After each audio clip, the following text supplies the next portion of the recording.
Haleluya, puji Tuhan. Marilah kita saksikan kuasa kebenaran. Saudara, kita berjumpa lagi dalam program Kuasa Kebenaran Channel. Saudara, kita akan membahas saat ini dengan materi atau pertanyaan yang diajukan minggu lalu. Yang pertama adalah di mana ayat mengatakan bahwa Yesus adalah Tuhan. Yang kedua adalah kenapa Yesus adalah Tuhan. Nah, saudara, yang saya kasih dalam kasih Kristus, sebelum kita akan membahas lebih dalam tentang hal ini, saudara, mari kita satu dalam doa, kita berdoa.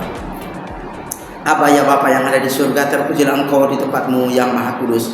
Kudus, kudus, kudus Engkau ya Bapa. Pada saat ini Bapa dalam pekerjaanmu, biarlah Bapa menyertai acara ini dari awal hingga akhirnya dengan tidak kurang apapun. Bapa, biarlah kami sebagai orang Kristen hidup sebagai orang Kristen sesuai dengan firman-Mu, dan hamba-Mu yang akan mengajar kebenaran-Mu, biarlah hamba dapat mengajar sesuai dan bersetuju dengan firman-Mu. Pimpin acara ini Bapa dari awal hingga akhirnya dengan tidak kurang apapun. Dalam nama Yesus kami bawa doa ini kepada. Amin. Saudaraku yang saya kasih dan kasih Kristus, sebelum kita akan membahasnya dengan dua pertanyaan, bagaimana perjanjian baru menjawabnya, mari kita membaca firman Tuhan yang terdapat dalam Yohanes 14 ayat 6. Saudara, dalam terjemahan Indonesia Yunani dikatakan begini, saudara. Kata Yesus kepadanya, "Akulah jalan dan kebenaran dan hidup. Tidak ada seorang pun yang datang kepada Bapa kalau tidak melalui aku."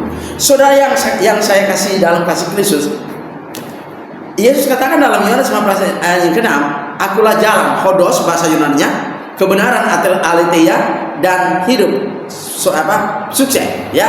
Saudara yang saya kasih dalam kasih Kristus, kenapa Yesus berkata begitu? Karena dia melatar belakangi dia sebagai anak Allah, dia sebagai manusia, dan dia sebagai Allah, dan dia juga sebagai Tuhan. Saudara, pertanyaan yang akan kita bahas pada saat ini, saudara, adalah pertanyaan pertama, ya. Dikatakan bahwa di mana di Alkitab Yesus pernah berkata bahwa dia adalah Tuhan. Saudara, yang saya kasih dalam kasih Kristus, jawaban pertama adalah, ya, dalam Matius 12 ayat ke-8 dikatakan di situ bahwa, ya, Matius 12 ayat ke-8, di situ Yesus mengatakan anak manusia adalah Tuhan atas hari Sabat. Nah, saudara, Yesus bicara sendiri bahwa dia adalah Tuhan atas hari Sabat. Nah, saudara, yang kedua adalah di mana ayatnya mengatakan bahwa Yesus adalah Tuhan. Ayat yang kedua adalah Yohanes pasal 13 ayat yang ke-13 dan 14. Di mana, saudara, mari kita baca bersama-sama, saudara. Yohanes 13, ya. Yohanes 13 ayat 13 sampai ayat ke-14, supaya saudara kita tahu bahwa Yesus berkata seperti itu. Ayat yang ke-13, "Kamu menyebut aku guru dan Tuhan, dan katamu itu tepat. Sebab memang akulah guru dan Tuhan."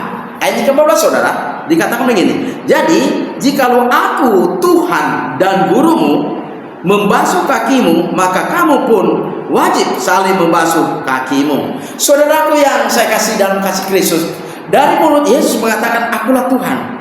Nah, yang ketiga adalah Petrus menyatakan juga bahwa Yesus, ya, sebelum Yesus mengakui dalam Yohanes pasal 13 ayat ke-13 14, Petrus sudah mengakui bahwa Yesus adalah Tuhan. Itu dalam Yohanes 13 ayat ke-6, 8 dan 9.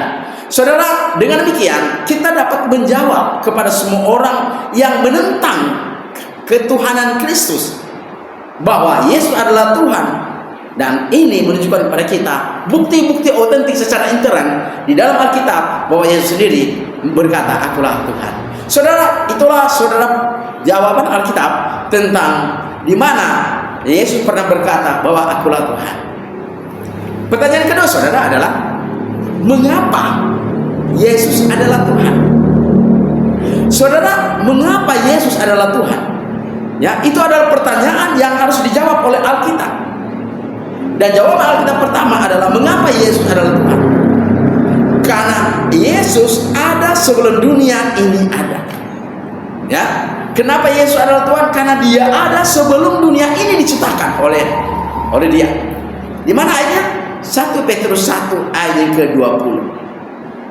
Itu jawaban pertama. Jawaban kedua, mengapa Yesus adalah Tuhan adalah Yohanes 1 ayat pertama. pada mulanya adalah firman. Firman itu bersama-sama dengan Allah. Ya. Dan firman itu adalah Allah. Kemudian ayat ke-14 saudara ditekankan, dijelaskan secara detail bahwa firman telah menjadi manusia. Dalam bahasa Yunaninya adalah hologosar, yang artinya firman menjadi daging, menjadi tubuh. Dan ini saudara, firman, karena firman menjadi daging, maka dia turun rendah. Pertanyaan saudara, mengapa firman itu harus turun menjadi rendah? Karena menjadi daging. Itulah sebabnya dalam Filipi 2 ayat ke-10 11 bahwa ya Yesus ya, Filipi 2 ayatnya yang ke-10 ya, bahwa sekalipun dia Allah, tapi dia merendahkan dirinya dan taat kepada Bapanya di surga. Mengapa Yesus adalah Allah tapi merendahkan dirinya? Karena Yesus firman menjadi manusia, logosar itu saudara. Kemudian yang ketiga adalah mengapa Yesus adalah Tuhan. Yang ketiga adalah supaya menyatakan kemuliaan Allah, bahwa Yesus harus menjadi Tuhan. Di mana ayatnya? Dalam saudara Filipi 2 ayat ke-11.